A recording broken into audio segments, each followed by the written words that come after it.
त्रेता युग में परमेश्वर आए। त्रेता युग में परमेश्वर आए। मुनिंद्र नाम था परमेश्वर का। ऋषि मुनिंद्र कहा करते थे। एक नल और नील नाम के आपस में मौसी के बेटे थे। दोनों का बहुत ही अच्छा आपस में प्रेम था। मानसिक परेशानी और शारीरिक कष्ट उनको 3 ताप के अंतर्गत बना हुआ था। कर्म संस्कार उनका इतना था कि उनको आजीवन उस कष्ट को भोगना था। अपने कष्ट निवारण के लिए ऋषियों के पास, महर्षियों के पास, सभी जंतर मंतर करने वालों के पास वो दोनों के दोनों जा चुके थे, परंतु कोई समाधान नहीं मिला। सारे जंतर मंत्र करने के उपरांत भी उनको लाभ नहीं हुआ। तो सभी ऋषियों ने ये कहा, बेटा ये तुम्हारे प्रारब्ध का भोग है, तुम्हारे संस्कार में लिखा हुआ, ये तुम्हें भोगना ही पड़ेगा। अब उन संतों की इस विचार को सुनकर भी उनके मन में ये आस्था फिर भी थी, कोई संत ऋषि मिलेगा, कोई संत मिलेगा जो हमारा कष्ट निवारण कर देगा। पुण्यात्मा, यही हमारे अंदर आज भी है।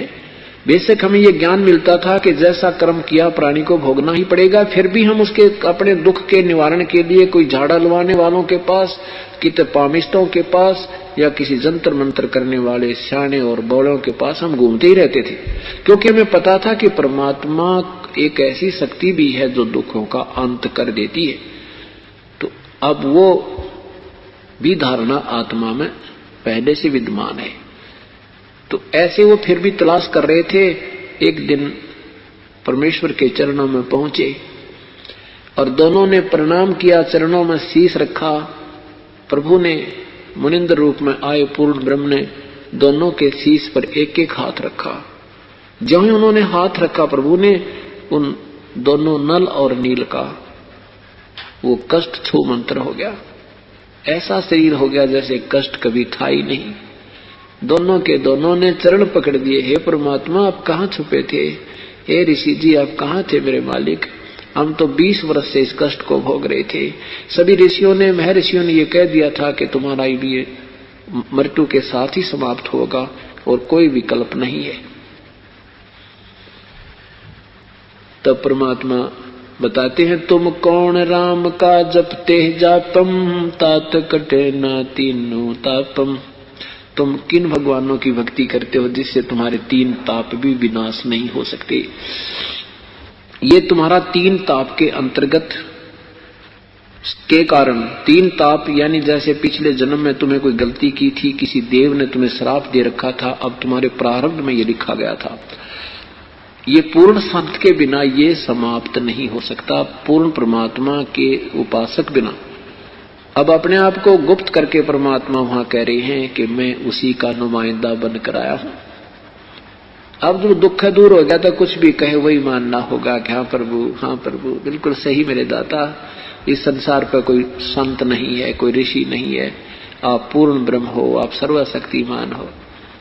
कहा, बेटा ये तो एक फर्स्ट एड दी है की है तुम्हारी, अभी तो ना जाने कितने कष्ट और तुम्हारे जीवन में है।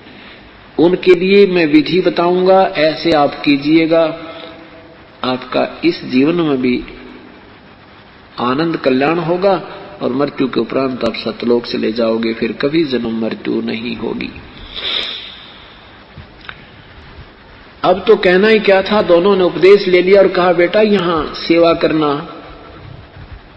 बर्तनों की सफाई, बर्तन साफ करना और जितना भी हो सके अपने शारीरिक सेवा करना। इस मिट्टी को लगा दो भगवान के चरणों में, इसका कुछ नहीं बनना इस मिट्टी का, ये 5 तत्वों का पुतला फूंक दिया जाएगा। अब इसका इस मिट्टी से कुछ लाभ लेना है तो समर्पण कर दो, सिर धर पाओ। और जैसे कोई बुजुर्ग हैं, सत्संग में आते हैं, अपाहिज हैं, उनकी सेवा करा करो बेटा, उनके कपड़े धो दे, बर्तन साफ करे, बुजुर्गों के, वृद्धों के हैं, ऐसी ये सेवा होती है। तो उन्होंने गुरुदेव की आज्ञा, उनको तो था, कहते हैं ना, जैसे सुना करते थे, भाई ये तो प्रारब्ध का कर्म है, ये तो भोगना पड़ेगा, भाई आगे भक्ति करो, आगे तुम्हें कष्ट नहीं होंगे।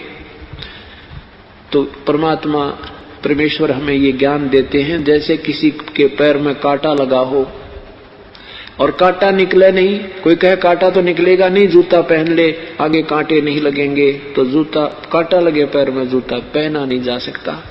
कांटा निकले और इस डर से जूता पहने भगवान कहीं फेर ना लग जा तो वो जूता सुहावे, कांटा लगे पैर में जूता सुहा नहीं सकता, उसको पहन नहीं सकता कोई। तो परमात्मा ने वो कांटा निकाला और कहा बेटा अगर आगे गलती कर दोगे तो तुम्हें ये भयंकर कष्ट फिर भी हो सकता है। इस डर से फिर राम नाम का जूता मर्यादावत पहन लिया। जो गुरुदेव ने आदेश दिया था ऐसे सेवा करनी दोनों ने शुरू कर दी बहुत प्यार से। कोई नो के ना भी धो लूंगा मैं, इतना वृद्ध नहीं हूं, तो भी उससे हाथ जोड़कर नहीं हम सेवा कर देंगे, हम तो आपके बच्चे हैं, ऐसे ले जाएं। और वो थे इतने मोटे दिमाग के, क्योंकि कंटिन्यूस ज्यादा दर्द दुख रहने से दिमाग में उनके माइंड में ऐसा कुछ मोटापन सा हो गया था, भोले भाले से हो गए थे वे। तो दिन में सत्संग सुनते, फिर उसके बाद सत्संग के बाद सेवा करने के लिए दरियाओं के पास बर्तन ले जाते, साफ करने के लिए कपड़े ले जाते उन रोगियों के और वृद्धों के भक्तों के। और वहां पहले साबुन तो थे नहीं, पहले पानी में भिगोया करते थे काफी समय ताकि वो मैल छोड़ दे, पात्रों को भी, बर्तनों को भी, कपड़ों को भी। तो ऐसे वो दरिया के किनारे पर जाकर के थोड़ा पानी जहां होता था वहां बर्तन उनको डबो देते थे, भिगो देते थे, बर्तनों को भी, कपड़ों को भी, और बैठ जाते वृक्ष के नीचे और सत्संग में सुने हुई बातों पर विचार विमर्श करते थे। आज सतगुरुदेव ने ऐसे बताया, ओहो बिल्कुल ऐसा ज्ञान तो भाई कहीं सुना नहीं नील। अरे भाई ज्ञान क्या, हम कितने दुखी थे, देख प्रभु ने हाथ रखा था और हम समझते गए। याद आते हैं वो दिन तो सबकी आती हैं, अभी डर लगता है भगवान, ऐसा भयंकर पीड़ा थी अपने को, हम कहाँ चैन से बैठ सकते थे, सारा दिन सारी रात कराहते रहते थे। वो बातें करने लग जाते, उधर से वो बर्तन कोई दरिया में बह जाता, कोई कपड़ा बह जाता, उनको ध्यान नहीं रहता। शेष बचे कपड़ों और बर्तनों को धो धा के वो यूं का त्यों साफ करके और वहां टांग देते, छांट लो अपना अपना। अब वो भक्त जाते, उनका किसी का लंगोटा नहीं, किसी का लोटा नहीं, किसी का कमीज नहीं, तो किसी की धोती नहीं। वो कहते भाई हमारी धोती कहाँ गई? वो कहता मेरा पानी का पात्र था वो पता नहीं कहाँ गया। नल नील कहते नहीं जी हम तो सारे ही ले आए हैं, वहां नहीं छोड़ कर आए एक भी। अब वो कहने लगे भगत जी हम तो ऐसे ऐसे बताओ, यहाँ 5-10 दिन हमने रुकना है, कहाँ रोज धोती लाएंगे, कहाँ से लोटे लाएंगे। 2-4 बार ऐसे हुआ तो उन्होंने हाथ जोड़ दिए, भगत जी हम आप धो लेंगे अपने कपड़ों को, आपने तो काम बढ़ा दिया हमारा। अब इस बात से वो चिंतित हो गए कि कहीं गुरुजी हमारी सेवा ना छीन लेवे और हमें फिर कष्ट ना आ जावे। उनसे हाथ जोड़ें, पैर पकड़ें, आगे से नहीं हम एक भी बर्तन खूने देंगे, अच्छी तरह लाया करेंगे, फिर वही क्रिया होगी। अंत में सभी भक्तों ने गुरुदेव से प्रार्थना की, गुरुजी अपने आपके सेवक हैं तो बड़े श्रद्धालु, पर वैसे ऐसे हमारे साथ बात बन जाती है और इनको पता नहीं होता, इनका दोष भी नहीं है। अब परमात्मा उन्होंने सोचा नल और नील ने कहीं प्रभु ये ना कह दे कि तुम मत सेवा किया करो और हमारे या सेवा छिन जा, हमारी कमाई ना बने। इस डर से पहले ही चरणों में गिर गए, प्रभु हमारी सेवा ना छीनना मेरे दाता, आगे बिल्कुल सावधान रहेंगे। कान पकड़ के दोनों खड़े हो गए, रोने लग गया, आंखों में आंसू भर आए। और भगत कहने लगे जी हर बार ऐसे ही ड्रामा करते हैं, ये हमने बहुत बार कह लिया और ये इनके भी ये बस की बात नहीं बेचारों के। तो परमेश्वर ने दोनों तरफ की बात सुनकर कहा भाई कोई बात नहीं, सेवा करो बेटा, पर आज से मैं तुम्हें आशीर्वाद देता हूं, तुम्हारे हाथ से कोई बर्तन, लोहा, पत्थर, कुछ भी, कपड़ा किसी प्रकार का भी क्यों ना हो, पानी में तैरता रहेगा, डूबेगा नहीं।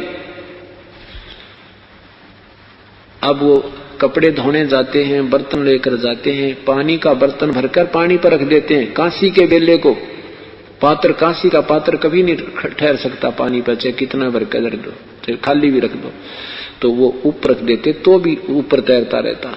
ऐसे कोई पत्थर भी, जैसे कोई ईंट रख देते, पत्थर रख देते, वो भी तैरता रहता। तो वो समस्या हल होगी कि वो सेवा करते थे तो पात्र गुम हो जाते थे, कपड़े वो फिर पानी में वहीं रहते थे, तैरते रहते थे, डूबते नहीं थे और बहते नहीं थे।